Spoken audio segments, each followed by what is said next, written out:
Irul, tadi sempat dibahas ya, ada beberapa problem yang belum terselesaikan di Kabupaten Sumeneb seperti kesenjangan antara kepulauan dan daratan, juga tingkat kemiskinan. Nah, menurut Mas Hairul nih, seandainya nanti, karena isunya kan nih Pak Bupati Fauzi mau maju lagi, dengan kinerjanya selama 3 tahun ini, kira-kira ketika beliau terpilih, bisakah menyelesaikan PR-PR tersebut? Ya, insya Allah kalau memang ada political will dan goodwill yang baik, ya insya Allah bisa.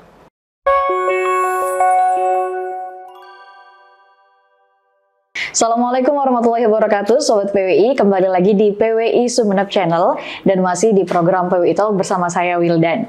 Kali ini kita kehadiran seorang narasumber yang luar biasa sekali. Beliau adalah Mas Hairul Anwar, anggota legislatif terpilih DPRD Kabupaten Sumeneb. Ya. Selamat siang Mas Hairul. Selamat siang. Waalaikumsalam warahmatullahi wabarakatuh. Wajah-wajah cerah nih karena udah berhasil ya. Karena puasa. Maju gitu. Tak kirain karena berhasil maju ke parlemen ya Mas Hairul. Apa kabar? Sehat? Alhamdulillah sehat sekali. Udah selesai nggak agak stressfulnya tuh selama kemarin? Oh enggak biasa ya? Aja gitu kan gitu ya. Oke, kita akan bincang-bincang terkait bagaimana perjuangan Mas Hairul untuk meraih kursi akhirnya berhasil gitu ya. Tapi sebelum di situ kita ucapkan selamat karena sudah terpilih sebagai salah satu anggota dewan ya di DPRD. Terima kasih.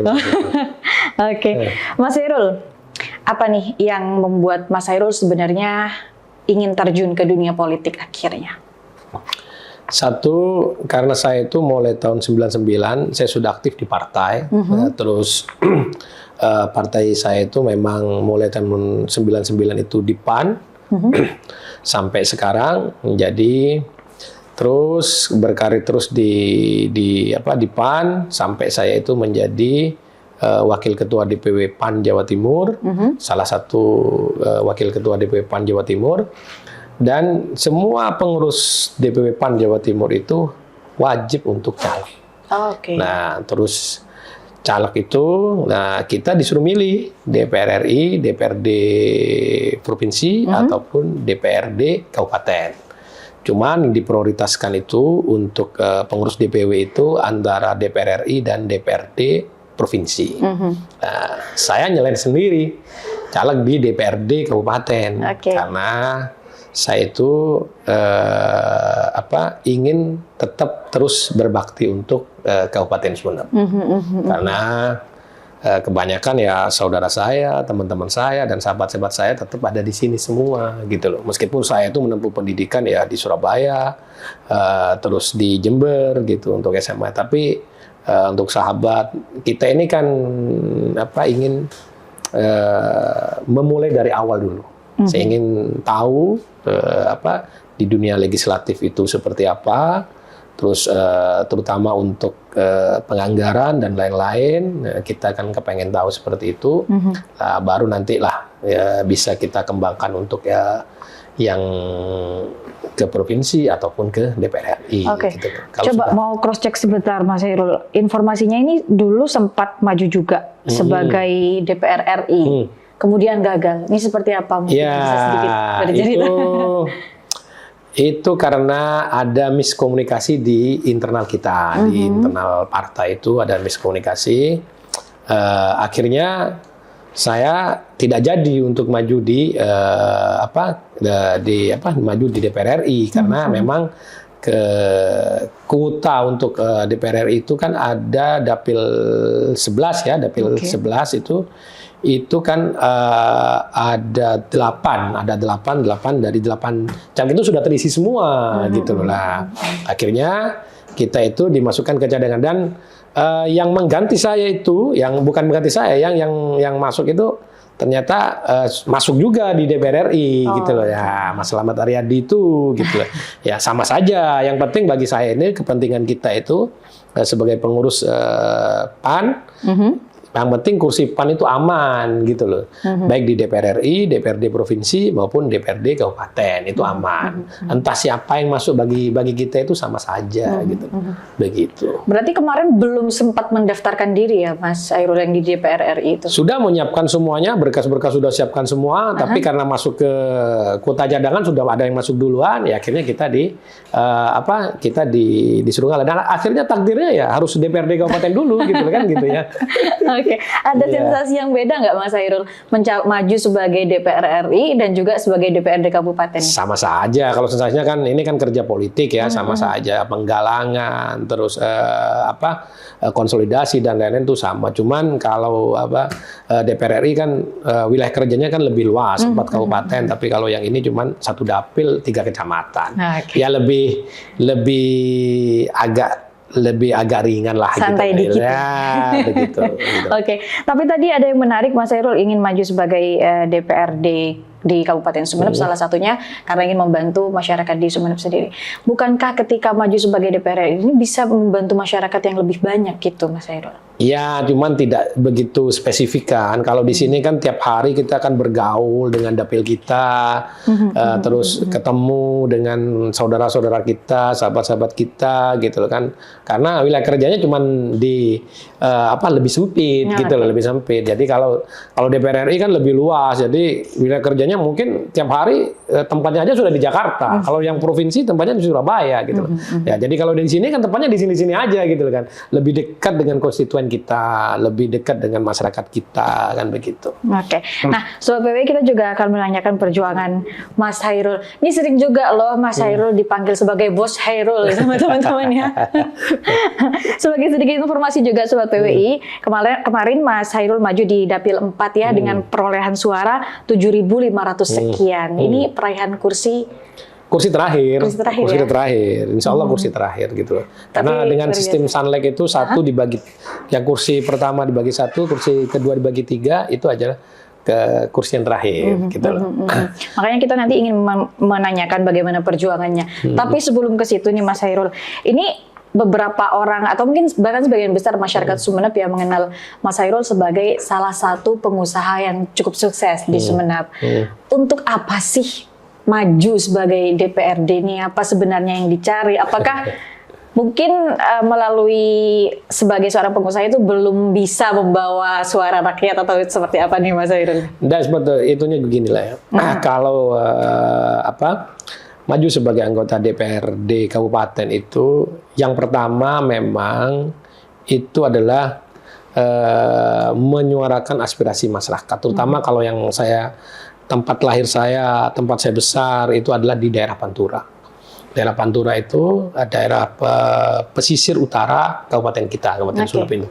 Nah, kebetulan di daerah Pantura ini yang waktu kemarin, waktu kompetisi PIL kemarin itu yang fake betul, cuman saya seorang gitu loh kan gitu. Yang lain itu memang sama-sama di Dapil 4, tapi bukan yang fake di daerah Pantura itu cuman kita gitu loh. Nah, yang memang asli, anggaplah kalau katanya itu anak pantai itu memang kita gitu loh kan gitu. Yang asli anak pantai gitu loh. Jadi saya itu merasa terpanggil untuk kita ini kan kalau sebagai wakil rakyat itu kan kita harus tahu ya kondisi sosiologis, antropologi masyarakat kita gitu loh. Terus apa keinginan, terus apa kepentingan masyarakat kita dengan pemerintah kita, aspirasinya bagaimana. Yang menyelami itu, yang tahu itu adalah memang masyarakat yang tumbuh dan besar di daerah itu, gitu loh. Nah, kebetulan saya tumbuh di situ, besar di situ. Nah, terus pada saat kompetisi itu berjalan, hampir ya ada wakilnya, tapi ketika survei itu keluar, wakil-wakil yang masuk ke nominasi survei itu cuman kita, gitu loh. Ya akhirnya saya memang terpanggil untuk itu. Karena saya itu memang ingin memperjuangkan aspirasi masyarakat Pantura, ya gitu loh, seperti itu. Memperjuangkan. Sejauh ini, ketika Mas Hairul terjun ke masyarakat, apa ternyata hal yang paling dibutuhkan oleh masyarakat di wilayah Pantura itu, Mas Hairul? Banyak kebutuhan masyarakat kita yang belum terselesaikan itu oleh pemerintah kita itu banyak. Ya mungkin mungkin aspirasi yang kurang diperjuangkan atau apa, kita kan tidak tahu gitu ya. Tapi pada intinya masyarakat kita itu memang perlu dan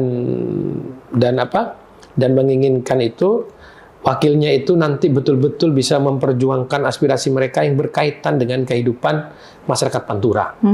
Terutama kan mata pencarian mereka itu kan nelayan. Ya, di samping ada yang juga ya petani, tapi yang kebanyakan adalah nelayan. Hampir kalau menurut data itu hampir 64% itu masyarakat Pantura itu adalah nelayan. Begitu.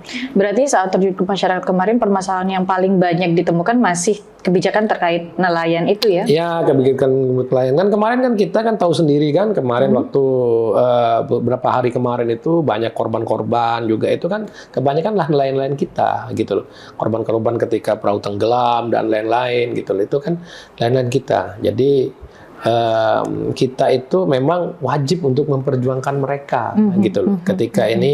Ketika musim seperti sekarang, terus pendapatan itu menurun, dan mereka akhirnya berani untuk mencari pencaharian itu di tengah laut yang anginnya itu kencang seperti itu, karena memang tidak ada penghasilan lagi gitu loh. Nah, ini yang memang harus kita pecahkan bersama. Antara nanti ya. Ini kan masih belum gitu kan ya. Nanti itu harus kita pecahkan bersama antara masyarakat keinginannya apa, dewan itu sebagai penyampai aspirasi masyarakat ke pemerintah. Kan seperti itu. Biasanya kan kalau orang nyalek tuh ada tuh beberapa program-program yang dipromosikan ke masyarakat nih. Apa aja nih kemarin program-program prioritasnya? Kalau anggota dewan sebetulnya tidak punya visi dan misi. Yang punya visi dan misinya anggota dewan itu adalah masyarakat. Ketika anggota dewan itu turun ke konstituennya, lah apa keinginan masyarakat, apa kebutuhan masyarakat, lah itulah visi dan misinya anggota dewan itu, gitu loh.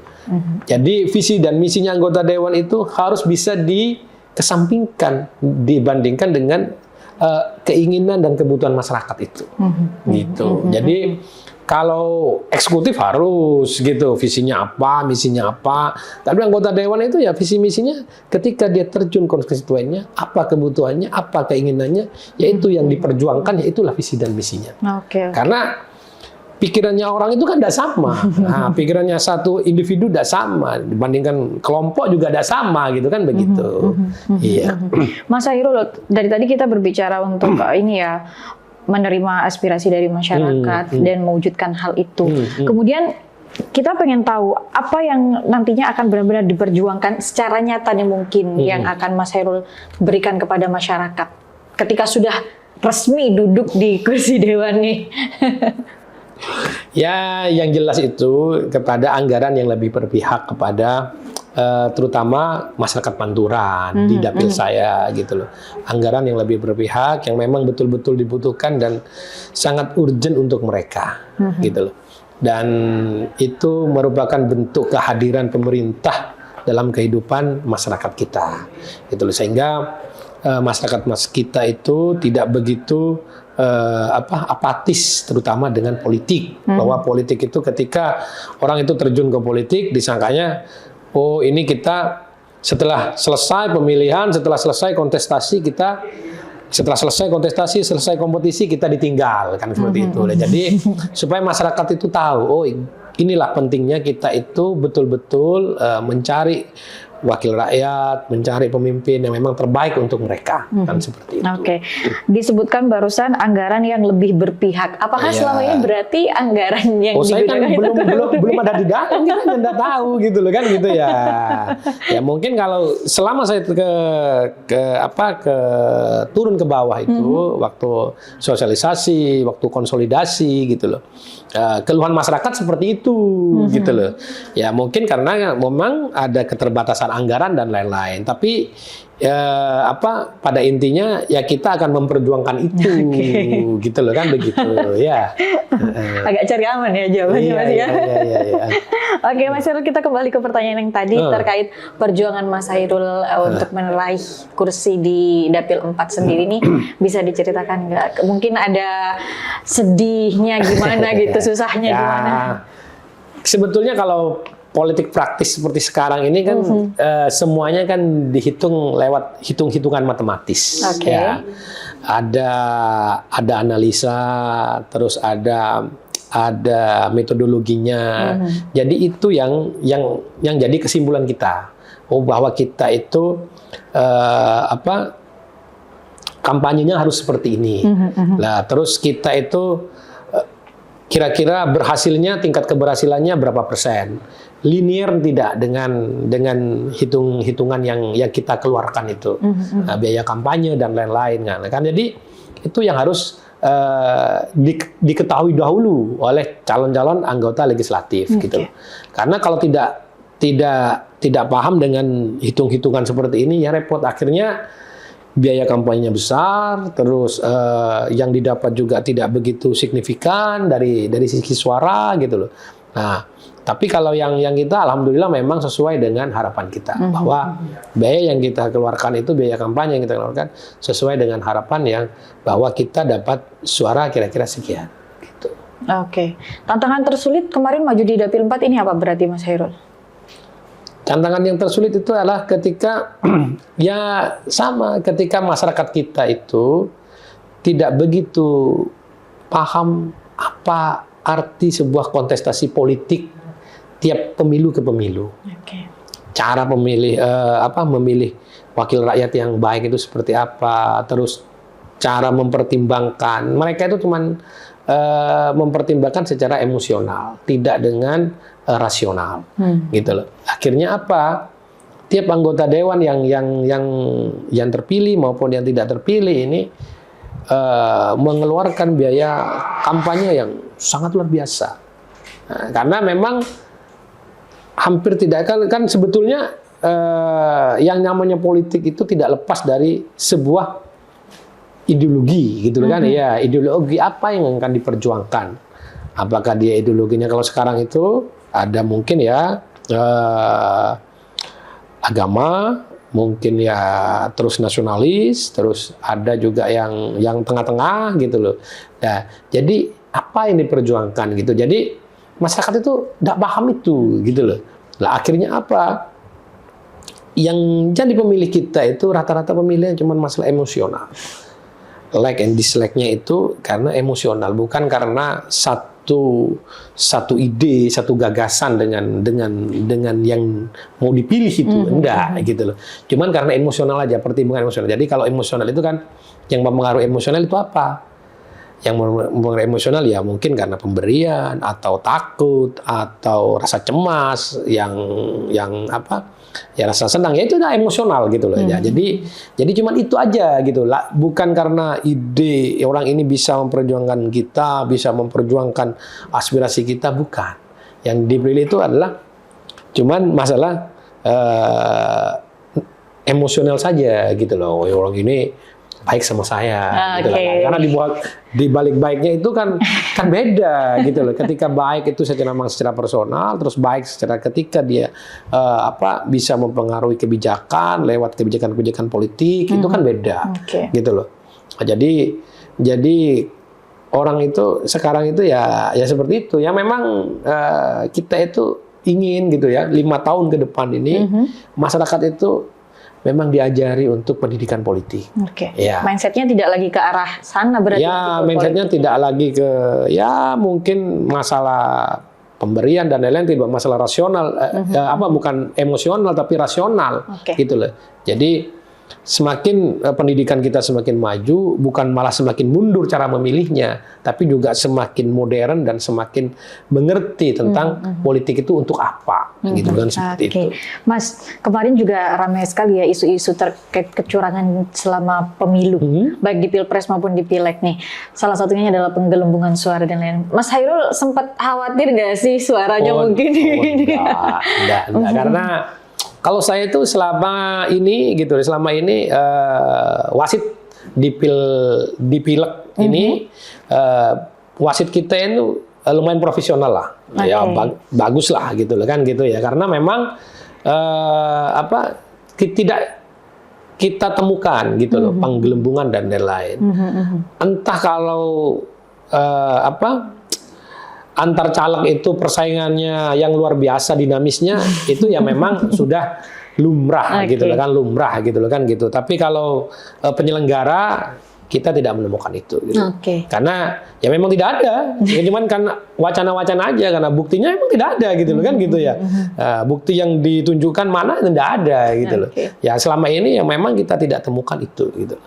Berarti nggak mengalami hal itu juga ya Mas Hairul ya kemarin? Ya alhamdulillah saya sendiri tidak mengalami itu, gitu loh. Alhamdulillah tidak mengalami. Entah kalau yang caleg lain, gitu loh kan, gitu loh ya. Karena ini kan di dapil 4 saja itu ada berapa caleg, gitu loh kan, gitu ya. Ya tiap partai itu kan ada calegnya itu minimal kan ada 6, gitu loh. Jadi kalikan ada berapa partai itu? Ada 14 gitu ya. 14 kali kan 6 itu berapa? Sudah banyak caleg-caleg gitu ya gitu. Jadi mungkin ada salah satu caleg yang mengalami itu. Cuman karena memang ada sih intervensi yang mungkin dari aparat-aparat yang dibawa gitu untuk diarahkan ini itu sudah lumrah. Karena memang ada mungkin seperti tadi saya sebutkan ada ikatan emosional dan lain-lain. Jadi akhirnya ikut-ikutan juga gitu loh lah, yang seharusnya netral juga ikut-ikutan lah, itu lumrah-lumrah saja gitu loh. Jadi terkait hasil suara pun Mas Hairul nggak khawatir akan dicurangi ya? Ada. Kan kemarin itu kan juga ada sirekap dan lain-lain ketika sebelum 12 jam itu sudah harus masuk ke sirekap gitu loh. Jadi kan kalau untuk DPRD Kabupaten insya Allah enggak gitu. Entah kalau DPRD provinsi dan DPR RI ya kita enggak tahu. Belum tahu karena memang kan mungkin perhitungannya agak lebih daripada waktu yang sudah disediakan. Gitu kan begitu. Jadi itu yang ya sebetulnya ketika itu sudah selesai pemilihan, itu sudah selesai gitu loh. Nah ini kan masih ada ini. Jadi akhirnya terjadilah isu dan wacana-wacana yang memang ada seperti itu. Padahal kita tidak temukan itu. Peraihan suara 7.500 lebih ini sesuai ekspektasi nggak, Mas Hairul? Ya sebetulnya tidak begitu sesuai karena memang sengitnya itu ya. Kalau ekspektasi kita itu memang di angka pada saat itu angka 9.000 sampai 10.000 gitu loh. Akhirnya turun ke 7.500. Jadi karena memang sengitnya persaingan gitu loh. Tapi itu sudah masuk ke hitungan kita bahwa memang nanti suara terakhir bersama suara partai itu hampir ke 9.000. Itu sudah masuk ke hitungan kita. Ada satu pertanyaan yang mungkin sangat membuat masyarakat penasaran nih, karena Mas Hairul juga dikenal sebagai sosok yang cukup kritis ya atas kebijakan-kebijakan pemerintah yang kurang pro rakyat. Pertanyaan besarnya adalah apakah nanti ketika sudah duduk di parlemen sikap dan pemikiran kritis itu akan tetap terjadi, akan tetap dilanjutkan oleh Mas Hairul? Ya harus. Kita itu ada di luar ataupun ada di dalam parlemen tetap harus. Karena ini demi kepentingan masyarakat. Meskipun pemerintah pun itu harus berpikir kritis. Kan gitu. Pemerintah itu pun berpikir kritis karena untuk kesempurnaan kita gitu loh. Supaya kebijakan itu tambah bagus dan tambah sempurna. Kan begitu. Dan betul-betul dirasakan oleh masyarakat. Jadi baik legislatif, terus eksekutif harus sama-sama kritis gitu loh, supaya sama-sama menjaga. Baik kita itu nanti berkoalisi nanti tetap harus kritis gitu loh. Bahkan saat berkoalisi pun ya harus tetap. Karena kan kalau nggak salah PAN ini salah satu pendukung pemerintah ya kalau ya. Bukan pemerintah, pengusung. Pengusung gitu. Pengusung pasangan Fauzi Eva kan gitu, dan pasangan Fauzi Eva ini menjadi pasangan yang terpilih di kontestasi Pilkada 2019. Nah, sampai sekarang gitu loh. Jadi PAN ini jadi partai pengusung gitu loh. Nah, cuman pada 2019 memang saya akui saya sendiri ada di luar kebijakan partai karena memang kontestasi itu saya di luar saya di luar masih di luar partai gitu pada saat itu, meskipun cuman saya jadi ketua ketua barisan muda Partai Amanat Nasional gitu, itu kan badan otonom di luar partai gitu kan seperti itu. Cuman kalau sekarang saya sudah di parlemen, terus saya itu jadi jadi pengurus partai, tugas partai, jadi akhirnya saya memang harus betul-betul sesuai dengan petunjuk dan arahan partai, gitu kan gitu. Nah, arahan partai seperti apa, ya akan saya kita amankan. Gitu Karena kan nanti seperti. yang dikhawatirkan akhirnya tidak lagi selaras dengan yang sebelumnya, mengkritisi kebijakan yang mungkin tidak sesuai dengan. Enggak lah, kita kan profesional gitu kan gitu lah. Kita kan profesional. Jadi ketika sudah kita jadi pengusung, ya bagaimanapun juga meskipun kita kritis itu demi kebaikan kita bersama. Kan begitu. Jadi sudah terjawab ya rasa kekhawatiran masyarakat ini. Itu bukan masyarakat yang khawatir, sampean saja yang khawatir. Kan saya termasuk masyarakat nih Mas Hairul nih. Iya. Oke, kita selanjutnya adalah sebagai seorang politisi dari Partai Amanat Nasional nih Mas Hairul, bagaimana memandang prediksi Pilkada 2024 nih? Pilkada 2024 itu akan sangat dinamis, gitu loh. Oke, alasannya? Syukur-syukur nanti kalau memang koalisi kita itu memang bisa dilanjutkan, gitu loh. Dilanjutkan antara PDI Perjuangan bersama Partai Amanat Nasional, gitu loh. Karena memang selama ini kita melihat itu hubungan dialogi dan hubungan lain-lain itu sudah terjalin chemistry yang sangat baik, gitu loh. Jadi alangkah baiknya kalau memang tetap diteruskan gitu loh.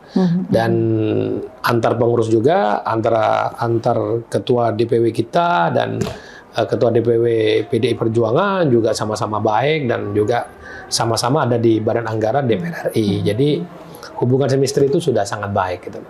Jadi bisa saja ini koalisi ini nanti dilanjutkan. Dilanjutkan. Entah siapa yang direkomendasi, ya tetap kita harus perjuangkan bersama, gitu kan seperti itu. Yang penting kan mengedepankan kepentingan masyarakat. Oh jelas, kepentingan masyarakat itu adalah yang di atas kepentingan kita. Oke, gitu, luar kan, biasa ya, siap-siap. Hmm. Mas Hairul, tapi sebelum itu Wildan pengen tahu kalau penilaian Mas Hairul sendiri, sosok pemimpin seperti apa sih yang dibutuhkan oleh masyarakat di Sumeneb sebetulnya? Ya masyarakat Sumeneb itu kan tidak lepas dari masyarakat yang secara kultural ya, dari sosiologi dan kultural itu memang masyarakat yang agamis, gitu loh ya. Memang pemimpin-pemimpin kita selama ini memang sosok-sosok yang seperti itu. Kalau yang setelah era reformasi, yang kita lihat juga sampai pemimpin yang saat ini, yang Mas Fosi dan Nyeva juga sama seperti itu, gitu. Tidak lepas dari sosok-sosok yang agamis itu. Meskipun dari partai yang nasionalis, tetap nasionalis yang religius gitu loh, tetap seperti itu. Jadi yang tidak lepas dari pemimpin, dari koridor-koridor itulah. Terus yang memang bisa mengayomi, bisa mensejahterakan, yang itu yang menjadi harapan. Terus yang terutama bisa mengentaskan kemiskinan kita itu yang memang masih sangat banyak ya di daerah kita itu, tingkat kemiskinan kita ini yang masih sangat tinggi gitu loh. Ini yang harus kita jadi PR kita bersama. Jadi Sumeneb ini yang mungkin bisa turun dari 2 besar atau 3 besar di Jawa Timur itu turun ke 10 besar atau kalau perlu lepas dari 10 besar. Bahwa kita itu daerah yang memang masyarakatnya banyak di kepulauan, tidak tersentuh oleh mungkin tidak tersentuh oleh pembangunan dan lain-lain, bisa tersentuh oleh pembangunan sehingga mereka itu bisa terlepas dan bisa bisa merasakan kehadiran pemerintah kita gitu, bahwa dengan kehadiran pemerintah kita itu mereka itu bisa terlepas dari gunggungan kemiskinan, terlepas dari kemelaratan, terlepas dari akses yang ke pendidikan yang memang sulit atau kesehatan yang sulit. Akhirnya dengan adanya pemerintah kita, mereka itu bisa menikmati itu, bisa menikmati, maksudnya akses ke pendidikan, akses ke ekonomi, akses ke kesehatan bisa mereka rasakan. Transportasi, terus kesenjangan antara kepulauan dan daratan itu bisa ditekan seminimal mungkin, sehingga masyarakat itu tidak ada perbedaan antara masyarakat kepulauan dan daratan, bahwa pendapatan berapapun mereka bisa merasa nyaman, aman, dan bahwa hidup di Kabupaten kita itu masih punya masa depan. Sehingga pemuda-pemuda kita itu tidak banyak yang merantau keluar, tapi mengembangkan bakat dan kreasinya di kabupaten kita sendiri. Itu yang kita harapkan. Mas Hairul, tadi sempat dibahas ya, ada beberapa problem yang belum terselesaikan di Kabupaten Sumeneb, seperti kesenjangan antara kepulauan dan daratan, juga tingkat kemiskinan. Nah, menurut Mas Hairul nih, seandainya nanti, karena isunya kan nih Pak Bupati Fauzi mau maju lagi, dengan kinerjanya selama 3 tahun ini, kira-kira ketika beliau terpilih, bisakah menyelesaikan PR-PR tersebut? Ya, insya Allah kalau memang ada political will dan goodwill yang baik, ya insya Allah bisa. Karena memang ini kan tinggal skalanya saja, prioritasnya itu seperti apa, dan diprioritaskan bagaimana. Terus memang Pak Bupati itu memang didampingi oleh tim-tim yang memang kompeten untuk terutama tidak demi kemajuan dan kemakmuran masyarakat kita bersama gitu loh. Yang akhirnya kebijakan-kebijakannya itu bisa memang untuk memperjuangkan itu supaya tidak terjadi kesenjangan, supaya perbedaan antara kepulauan dan daratan itu semakin melebar. Jadi akhirnya di seminimal mungkin diminimalisir. Itu kan bisa gitu loh, bisa. Itu kan ini kan masalah political will saja gitu. Jadi insya Allah kalau ditambah lagi dengan 5 tahun yang akan datang, insya Allah bisa. Oke, luar biasa. Oke. Gitu. Pertanyaan terakhir sebelum closing statement nih. Banyak yang menilai bahwa sosok Mas Hairul juga sangat layak dan pantas untuk maju di Pilkada 2024. Tanggapannya nih Mas Hairul? Kalau saya itu apa kata keputusan partai gitu kan gitu. Apa keputusan partai. Dan memang lebih banyak yang lebih senior, yang lebih cakap daripada kita gitu loh. Kalau di partai kita itu masih ada ketua kita, masih ada Mas Faisal yang lebih pengalaman, mungkin sudah 3 periode di parlemen. Terus masih ada mungkin senior lagi yang lebih senior lagi seperti Pak Malik Effendi dan lain-lain, masih banyak lah yang lebih pantas daripada kita kalau di partai ya. Kalau yang di luar banyak lah, tidak perlu saya sebutkan gitu kan ya. Kalau di partai itu masih banyak gitu ya yang lebih senior daripada kita. Biarlah kita itu tetap saya pribadi itu tetap berjuang di parlemen dulu sebelum memikirkan pilkada itu. Kalau kita itu samina wa ta'na terhadap keputusan partai. Apa keputusan partai? Siapapun yang diputuskan oleh partai, ya siap kita perjuangkan dan kita dukung untuk di kontestasi pilkada di 2024 ini. Gitu. Berarti ada peluang juga nih kayaknya. Belum tentu, gitu kan gitu ya. Oke, silakan Mas Hairul. Kita minta closing statement. Ya, memang perjuangan politik itu perjuangan yang berat, tapi ini ada perjuangan yang mulia yang bisa kalau kita berhasil, kita bisa nikmati kebijakan-kebijakan politik itu yang memang betul-betul berguna untuk masyarakat Sumeneb pada khususnya dan kepada bangsa dan negara Indonesia pada umumnya, kan seperti itu. Oke. Ya. Siap. Baiklah, Sobat PWI Sumeneb, itu tadi bincang-bincang Wildan bersama dengan Mas Hairul Anwar. Terima kasih banyak Mas sudah hadir di PWI Sumeneb. Nanti kita bincang-bincang lagi nih kalau Mas Hairul sudah duduk resmi nih di kursi parlemen ya. Insya Allah, ya. Oke. Insya Allah, amin. Terima kasih juga Sobat PWI telah menyaksikan program PWI Talk dan sampai jumpa di video selanjutnya. Wassalamualaikum warahmatullahi wabarakatuh.